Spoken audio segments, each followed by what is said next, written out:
Welcome to my views and news. I have detailed video for you with timestamps. The video is about today's main developments in Tigray, Amhara, Oromia regions of Ethiopia. And at the end, it has a detailed update on the war in Sudan. To bad news for Ethiopia, which we'll discuss in the first part of this video. It seems that all Ethiopian governments, regional, federal, all forces, regional, federal, they have been involved in aid theft.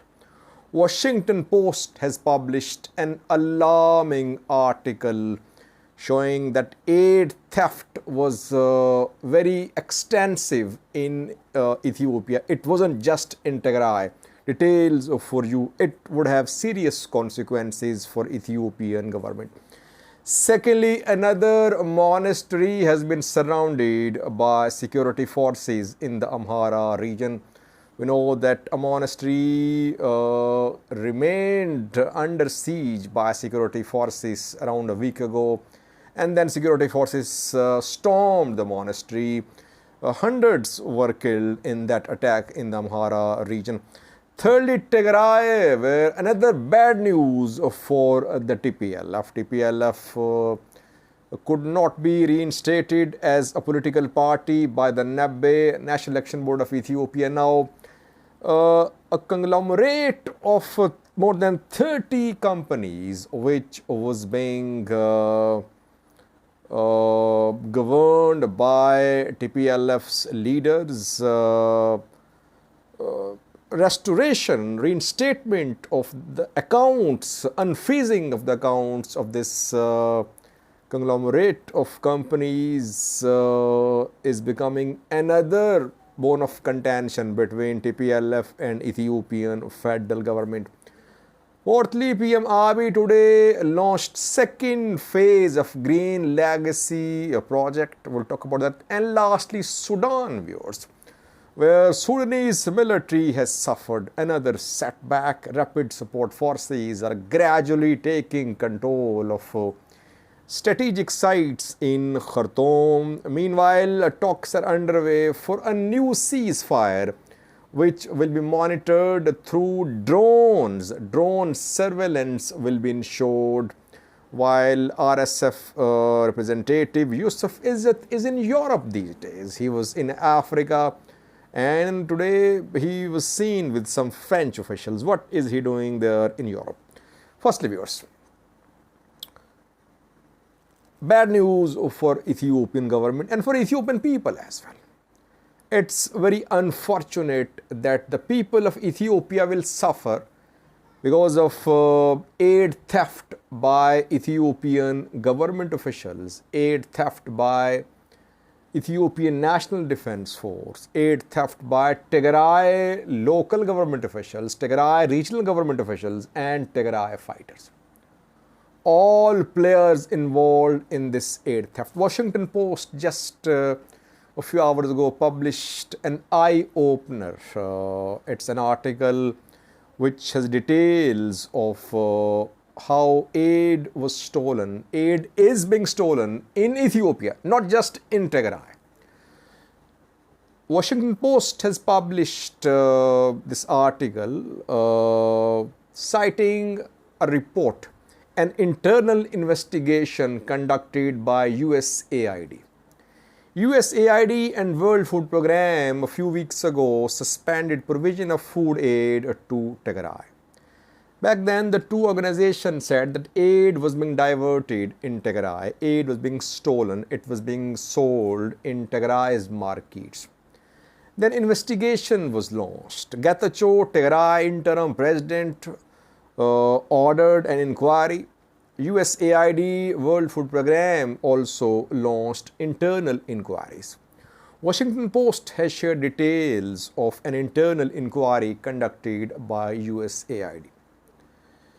Washington Post claims that aid is being stolen. Food aid was stolen in all parts of Ethiopia. Ethiopia is reliant on aid for years. aid organizations have been working in almost all regions of Ethiopia, working in Somali region, where there is a drought, in Oromia, drought, in Tigray, Amhara, conflict areas. So USAID, World Food Programme, others, MSF, they've been working in almost all regions of Ethiopia. And this aid theft is not just in Tigray. In all regions, local government officials manufactured inflated lists of recipients, and aid was then diverted to food aid was diverted to flour mills, to Ethiopian National Defense Force, to Tigray fighters. All are beneficiaries. The investigators visited some flour mills in 7 regions of Ethiopia, not just in Tigray. And they found USAID World Food Programme sacks of wheat, of flour in these flour mills in 7 regions of Ethiopia. It means aid was being stolen in all the 7 regions. Not only food aid was being stolen, it was being smuggled as well. Flour being smuggled into Kenya and Somalia from Ethiopia. That is why US has decided to suspend all food aid to Ethiopia. It's bad news for Ethiopian government, but it's unfortunate that people of Ethiopia will suffer now. Ethiopian government is not in a position to feed all the people.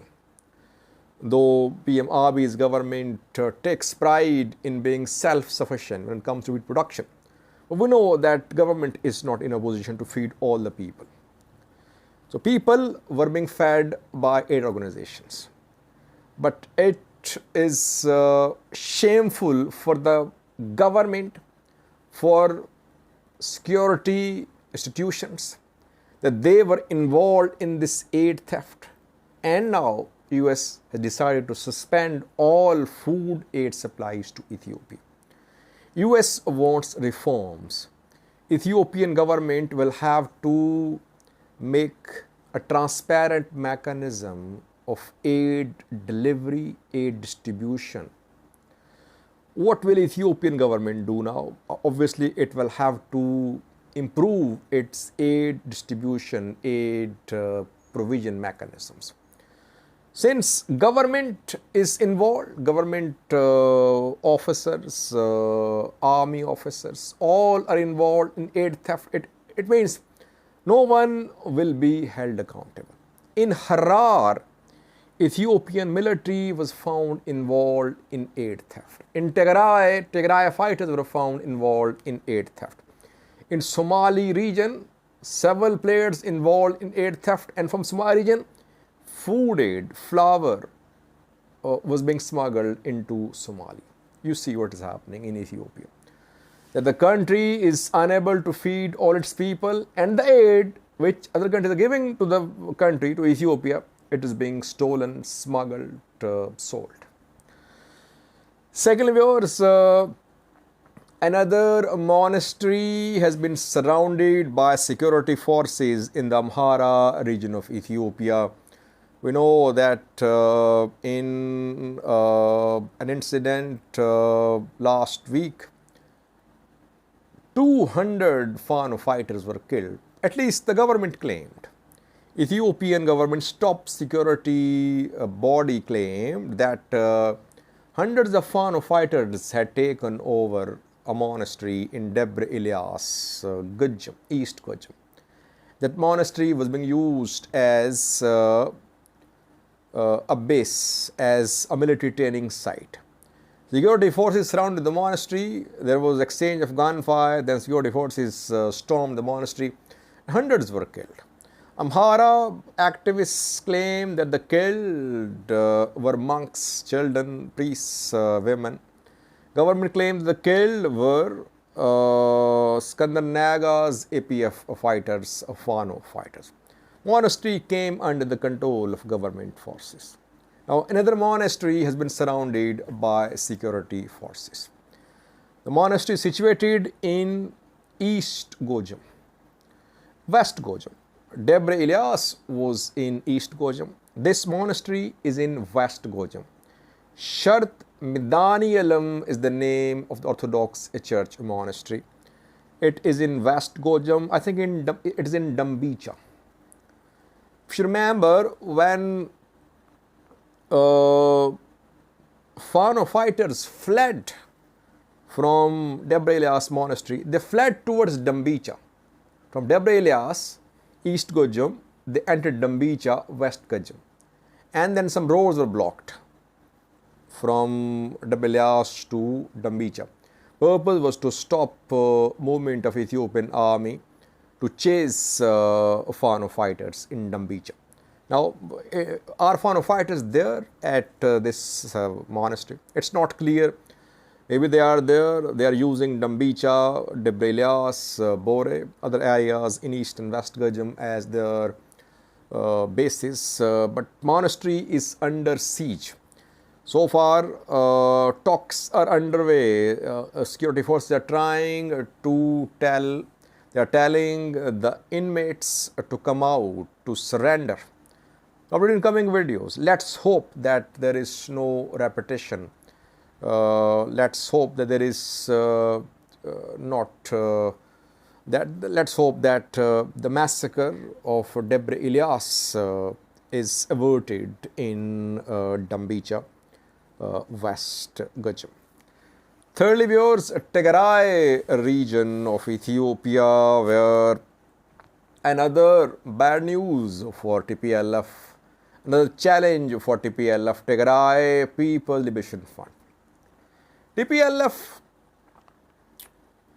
was declared a terrorist party in 2021.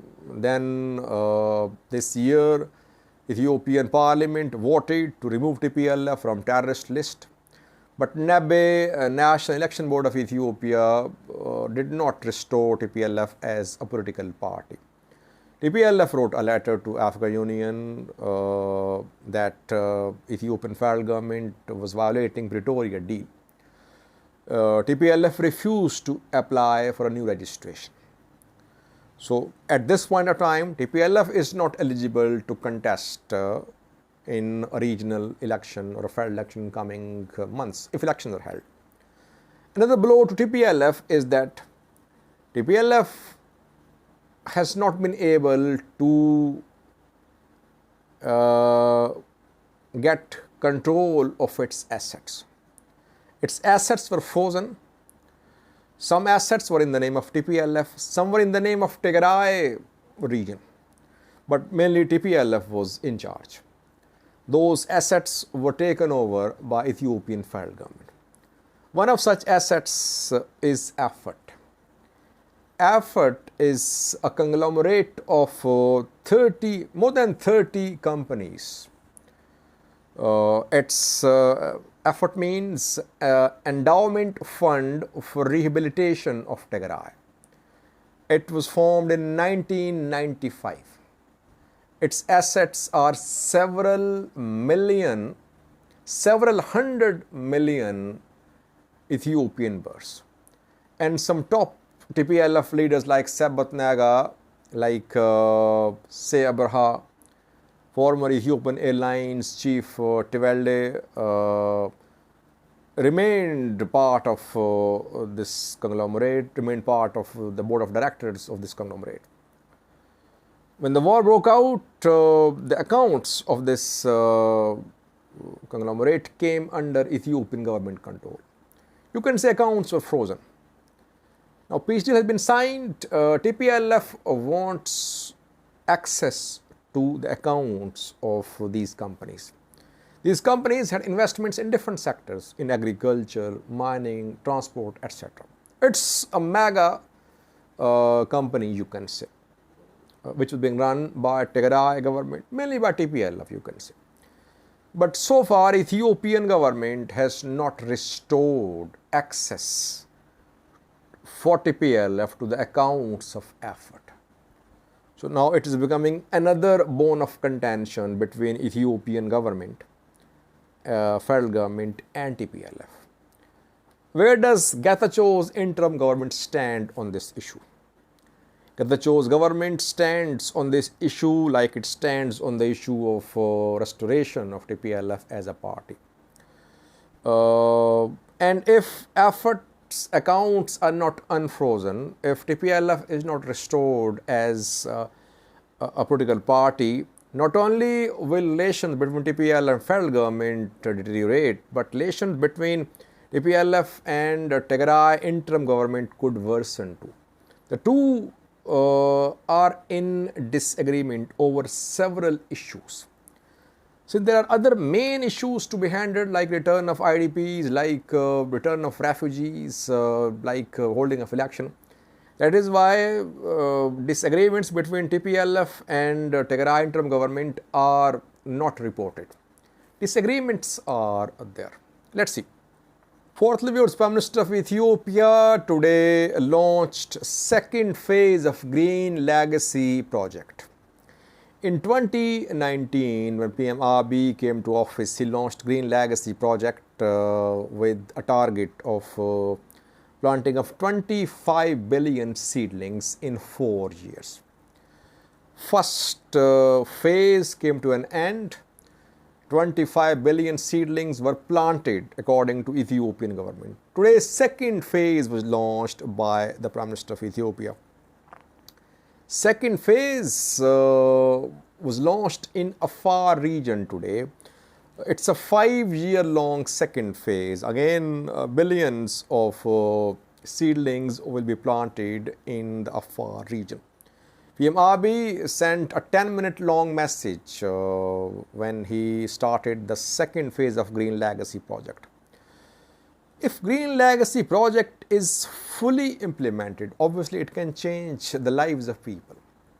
It provides job opportunities. At the same time, it is beneficial for Ethiopian economy. Ethiopia is faced with a drought. It has been battling with climate change related destruction in the past. If billions of seedlings are planted, obviously it would have a positive impact on the weather and climate change related catastrophes could decrease in coming years. There are several questions too about this project, but this is one of the projects which has far-reaching positive implications. While we criticize PM Abiy's projects like building of palace, whose source of funding is unknown, Romania government's building of palace in Addis Ababa, such projects like Green Legacy project should be welcomed, backed, supported. Having said that, yes, accountability should be ensured, strict monitoring, surveillance should be ensured. The project is not used by people to make money. Secondly, we are Sudan, where Sudanese army is gradually coming under pressure. 2 days ago, I reported that rapid support forces are gradually encircling Khartoum Central, Bari, Umdurman. They are taking over strategic sites. Once or twice a week, they take control of one major site. Sudanese army is receiving reinforcements, still it is unable to stop RSF. Yesterday, rapid support forces took control of armored corps of Sudanese army in North Jabra, southern part of Khartoum Central. And I have been updating you on daily basis about rapid support forces advance towards armored corps. Rapid support forces took control of Sudanese army's air defense headquarters. Then they captured strategic corps. And their third target was this corps, armored corps. And if you remember, I reported about their control of some neighborhoods in the vicinity of armored corps a few days ago. So they captured armored corps in Yarmouk. Yarmouk weapons factory, which is armored core basically. It was taken over by RSF fighters yesterday. Fighting went on for hours, loud explosions were heard, clouds of fire were seen, and then we saw videos. We saw video yesterday too, and today it was confirmed that armored core is fully under the control of rapid support forces. A blow to Sudanese army, definitely. Sudanese army is losing all key military sites in Khartoum, Bari, Umedurman. And by the way, Sudanese army received reinforcements. 17th Infantry Division arrived near armored core to protect it. This infantry division was intercepted by RSF fighters near Al Taiba camp. There was fighting there, I think, 2 to 3 days ago. But even this reinforcement could not protect the armored core, which is now under the control of rapid support forces. Secondly, Tuti Island is under RSF control. 2 days ago, I reported that RSF fighters had blocked only bridge which links Tuti Island with Khartoum Central, a suspension bridge. RSF fighters blocked the bridge, and today they shared a video from Tuti Island. I have this clip for you at the end of this video. So they are there in control of Tuti Island. They blocked Tuti Bridge. Before that, they blocked Shambat Bridge. They blocked eastern part of Halfayal Maluk Bridge. This shows rapid support force members' reach. They blocked 3 key bridges in the last 2 weeks or so. Manshia Bridge, East Nile, is already under their control. Sudanese army is gradually being encircled. It is coming under siege by rapid support forces. Rapid support force members have long experience of urban warfare. They fought in Darfur. And now Sudanese army is unable to counter rapid support forces' urban warfare experience, it seems. Thirdly, viewers, new ceasefire is being considered. Talks are underway in Jeddah, where we saw announcements of 2 ceasefire, one 7-day ceasefire, then 5-day ceasefire, but then talks collapsed. Ceasefire, 5-day ceasefire came to an end on the 2nd day. Both ceasefires were not completely implemented. Talks collapsed. Saudi American representatives announced closure of talks. Later, the parties agreed to resume talks. Talks restarted. Now, reportedly, a new 24-hour ceasefire is being considered. But this ceasefire is going to be fully implemented. Observers, American, Saudi observers, will monitor the ceasefire through drones, surveillance drones. And if any of the 2 parties is found involved in violations, sanctions would be imposed. These things are being discussed in Jeddah reportedly. And this is going to be last attempt by Saudi and American diplomats for a ceasefire which should be fully implemented in Sudan. Let's see. Will the 2 parties agree in black and white on this 24-hour ceasefire in talks in Jeddah? We'll see in coming hours.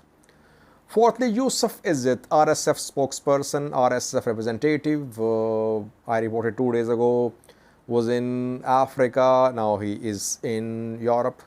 He visited Kenya, he visited, I think, Uganda and South Sudan too, and now he is in Europe. He met with French officials a few hours ago. Yusuf Izzat is trying to paint Al-Burhan's government as government of Islamists. That Burhan is working in collusion with the former Omar al-Bashir regime. That Islamist rule could happen in Sudan if RSF is defeated. This is the message which is being given by rapid support forces to Western and African countries. That extremism could spread in Sudan, in neighboring countries, into Europe too, if Burhan remains in power.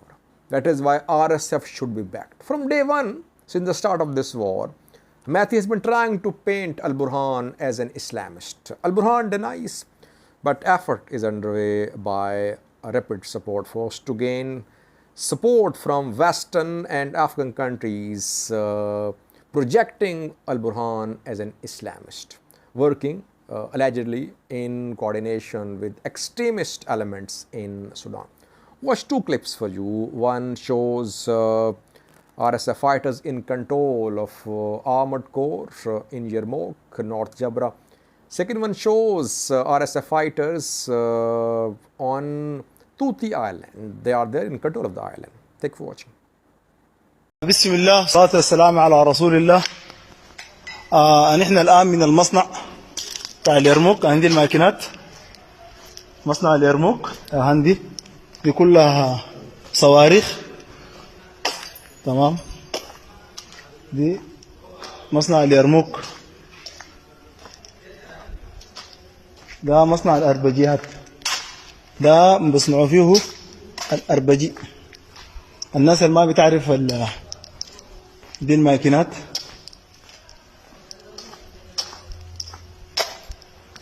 مصنع الاي 30 يا هو ده. ده الأربجي يا جماعة. ده الأربجي. زول ما بيعرف الأربجي ده الأربجي بتاريخ 8